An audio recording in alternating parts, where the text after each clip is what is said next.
Welcome to the Synopsis. In this series, we bring you books in brief, short summaries of the greatest books of our time that you've always wanted to read. In the next few minutes, we'll discuss what makes these books so influential. Ever heard of the name Ryan Holiday? No? Hello everyone, Ahalya here on the Synopsis, armed with another engaging summary of a wildly popular book that we can all benefit from. Right now I'm going to be giving you the summary of The Obstacle is the Way by Ryan Holiday.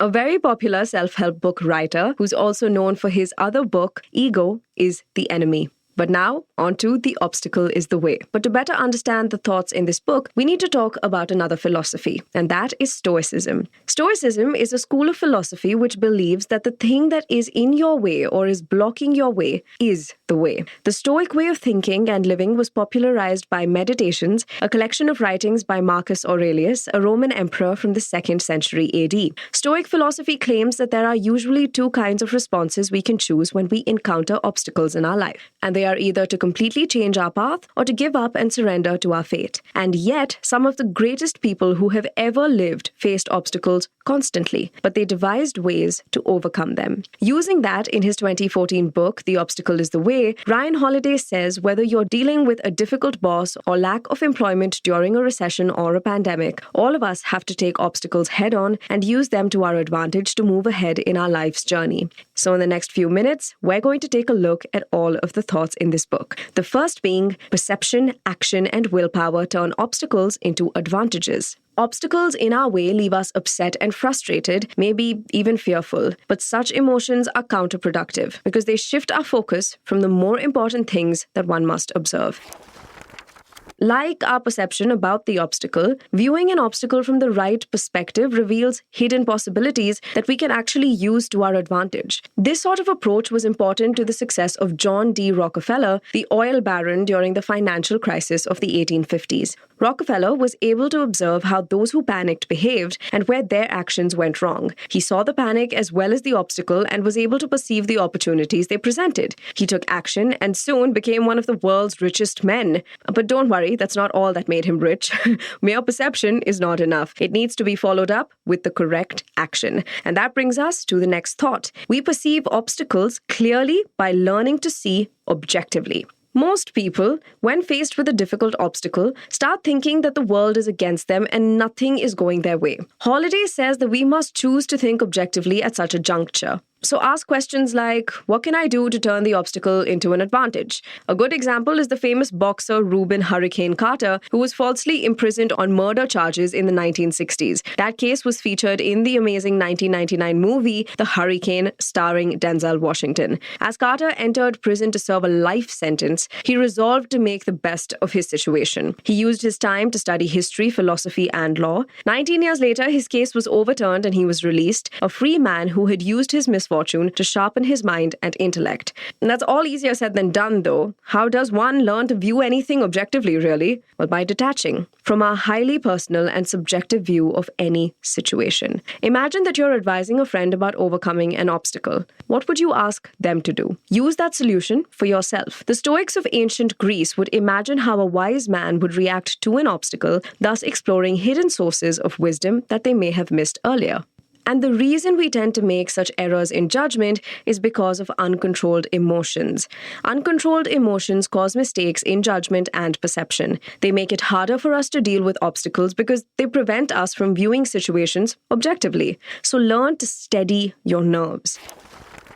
Holiday recounts a story about Ulysses Grant, a famous American Civil War general who nearly lost his life while being photographed. There wasn't enough light when this was being done, so the photographer asked his assistant to open the skylight, but the assistant accidentally broke the window, sending large pieces of glass near Grant. If the general had panicked, he might have been seriously injured, but he sat calmly in the chair and controlled his nerves, thereby preventing a fearful response that could have ended in disaster. But then the question question arises, how does one gain control over emotions? And also surely something that is a lifelong practice. Well, the answer, Holiday suggests, is by preparing ourselves for whatever can go wrong in any situation. This allows us to remain calm no matter how much external events fluctuate. Holiday also suggests that an open mind helps us view an obstacle's hidden advantages. See, obstacles can seem intimidating when viewed in isolation, but by altering our perspective, we can see them within a larger context, and the obstacles then will seem relatively small.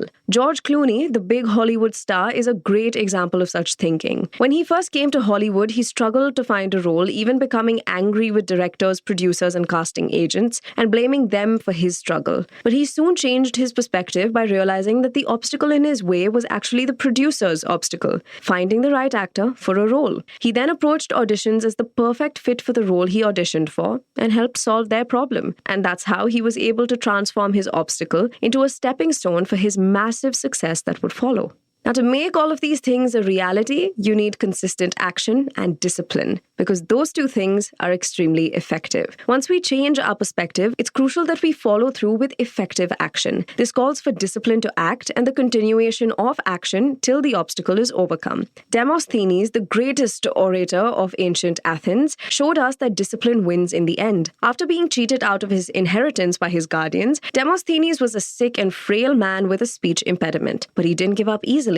He taught himself law so that he could argue his own case in court. He even improved his speech practicing orating with a mouthful of pebbles. He not only won his case against his guardians, but he also became one of the most famous orators in history. Talk about rags to riches, huh?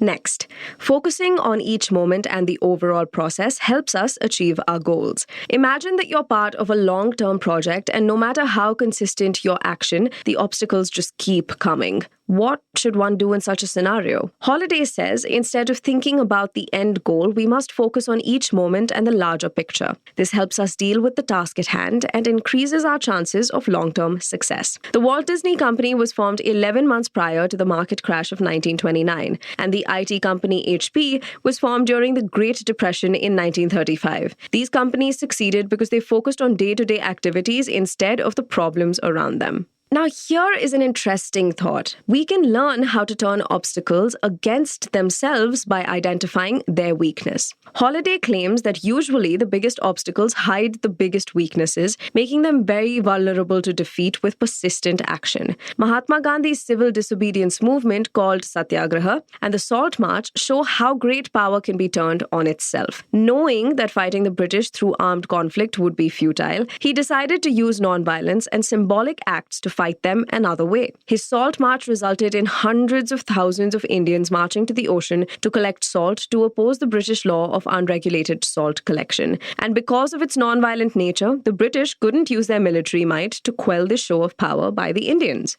Another way to exploit an obstacle's weakness is to use its strengths against it. Alexander the Great tamed his wild horse Bucephalus by making it run in a straight line until it became so exhausted that it couldn't resist anymore, relinquishing control to his master, who mounted and steered him then on.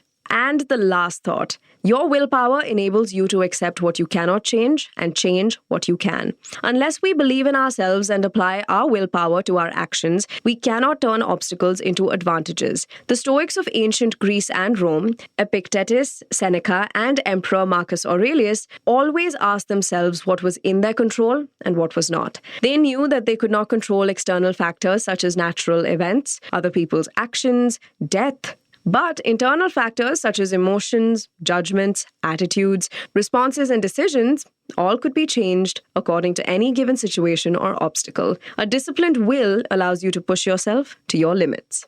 What can I say? Go take those obstacles head on. And that is on The Obstacle is the Way by Ryan Holiday on the Synopsis with me, Ahalya.